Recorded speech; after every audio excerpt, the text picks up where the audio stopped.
కేంద్రం తీసుకొచ్చినటువంటి నూతన చట్టంతో పెన్షనర్ల ప్రయోజనాలు దెబ్బతీసేలా ఉన్నాయంటూ ఆల్ ఇండియా స్టేట్ పెన్షనర్ల అసోసియేషన్ ఆధ్వర్యంలో ఒక ఉద్యమ కార్యాచరణను రూపొందించారు. ఇప్పటికే జయశంకర్ జిల్లా కలెక్టర్కు వారు వినతి పత్రం కూడా సమర్పించినటువంటి పరిస్థితి. సో మొత్తానికి అన్ని జిల్లాలకు సంబంధించినటువంటి పెన్షనర్లంతా కూడా మరి ఏదైతే కేంద్ర ప్రభుత్వానికి మరి దానికి నిరసనగా కేంద్రం తీసుకున్నటువంటి ఆ యొక్క జీవోకు నిరసనగా ఇప్పటికే అంటే మెగా మెమోరాండాన్ని సమర్పించేటటువంటి కార్యాచరణను రూపొందిస్తూ ఉన్నారు. దీనికి సంబంధించి ఇప్పుడు జయశంకర్ జిల్లా నుంచి మనతో పాటు మాట్లాడడానికి ఇక్కడ పెన్షనర్స్ అసోసియేషన్ తరపు నుంచి ఉన్నారు. నమస్కారం సార్. కేంద్రం తీసుకొచ్చినటువంటి యొక్క నూతన చట్టంతో పెన్షనర్లకు సంబంధించి ఎటువంటి అంటే ప్రయోజనాలు కోల్పోయే అవకాశం ఉంది? మాది భూపాలపల్లి జిల్లా, జయశంకర్ భూపాలపల్లి జిల్లా. మేము రిటైర్డ్ ఉద్యోగుల సంఘం. ఈరోజు మా పై ఆదేశాల ప్రకారం ఒక తెలంగాణ కాకుండా మొత్తం ఢిల్లీలో పరిధిలో ఉన్న బాపతి అన్ని జిల్లాలకు ఢిల్లీ వారు ఏం చేశారంటే కేంద్రం వారు ఒక రాజ్యాంగ సవరణ చేశారని మాకు తెలుపుతూ 2026 లోపు రిటైర్డ్ అయిన వాళ్ళకు ఒక చట్టం, 2026 తర్వాత అయిన వాళ్ళకు ఒక చట్టం అనేది దీంట్లో విడదీసి మాకు రిటైర్డ్ ఉద్యోగులను పాయదీసి మమ్మల్ని పరిశాన్ చేసే డిఏలు కానీ టీఏలు కానీ ఇవ్వకుండా మమ్మల్ని కొద్దిగా పరిశాన్ చేసే పరిస్థితిలో ఉన్నది.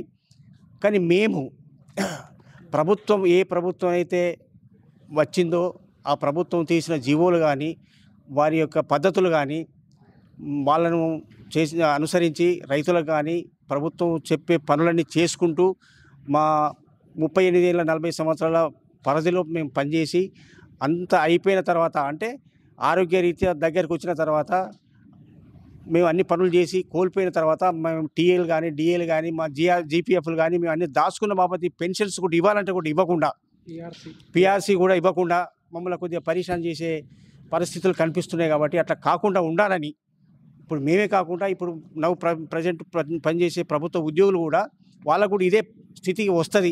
కాబట్టి వాళ్ళు కూడా అదే చేస్తున్నారు. వారు కూడా మాతో పాటు వస్తున్నారు.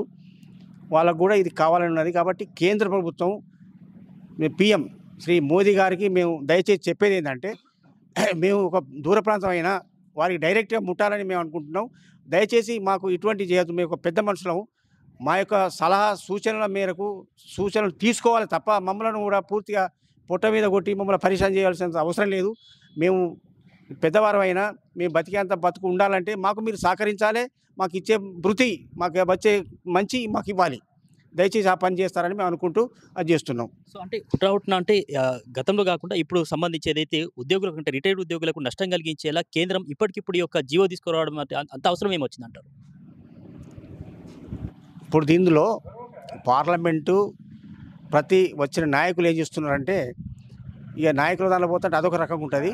అట్లా కాకుండా వాళ్ళకు ఒకసారి గెలిస్తే ఒక రకం ఒక జీవో ఒక పెన్షన్, రెండోసారి గెలిస్తే రెండో పెన్షన్, మూడోసారి గెలిస్తే మూడో పెన్షన్, ఇవన్నీ రకరకాలుగా ఉన్నాయి. కాబట్టి మళ్ళీ మేము దెప్పిపొడుస్తున్నాం. కానీ అట్లా కాదు, వాళ్ళు రాజ్యాంగ సవరణ చేసే హక్కు వాళ్ళకు ఉంది.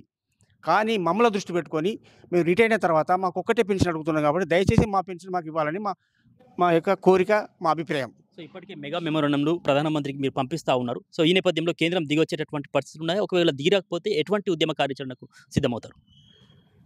మా యొక్క మొర వినాలని మేము అందరం కూడా పెద్ద మనుషులము.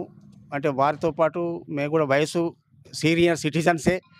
అందరికీ మేము అది అయిపోయినాం. కాబట్టి మా మొర వినాలి, ఆలకించాలి. మమ్మల్ని దృష్టి పెట్టుకొని మాకు ఇంకా సకల సౌకర్యాలు చేసి మమ్మల్ని మంచి గురించి ఏర్పాటు చేయాలని మా అభిప్రాయం. మేము కూడా వారికి కూడా మా ఛాయాశక్తుల వారికి కూడా మేము చేదోడు వాదుడుగా ఉండి మేము మా జీవితం ఉన్నంతసేపు కూడా వారికి కూడా ఉంటాం. కానీ ఇది చేయాలి.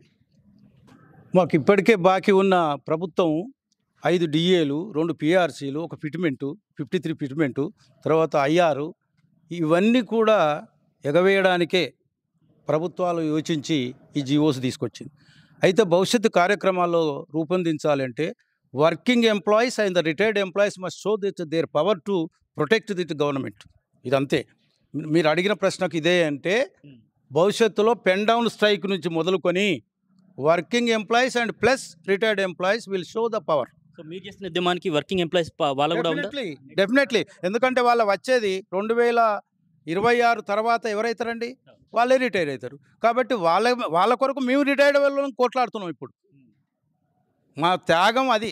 వాళ్ళ త్యాగ ఫలం వాళ్ళు అనుభవిస్తారు. కాబట్టి definitely they will come under hours direct. అది నేను అనేది. కాబట్టి మేము ఎలాగూ 5 డిఏలు సాధిస్తాం సార్. 2 పిఆర్సీలు సాధిస్తాం. డెఫినెట్లీ ఎవరి సొత్తు కాదు, అది ఏ ప్రభుత్వం సొత్తు కాదు. Definitely our right right rules. కాబట్టి హక్కు ప్రకారంగా కొట్లాడుతున్నాం కాబట్టి వాళ్ళు కూడా వస్తారు. ఇది వర్కింగ్ ఎంప్లాయీస్ కూడా వస్తారు. వాళ్ళకి అన్యాయం జరుగుతలేదా? వాళ్ళ కొరకు మేము కొట్లాడినప్పుడు వాళ్ళ కొరకు వాళ్ళు కొట్లాడద్దా? కాబట్టి definitely we will show the power and సంఖ్య అది.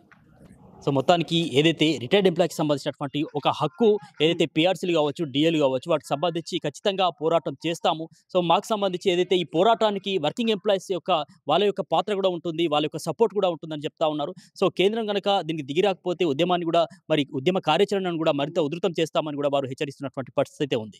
వీడియో జర్నలిస్ట్ సత్యనారాయణతో సమీర్, ఆర్బీ న్యూస్.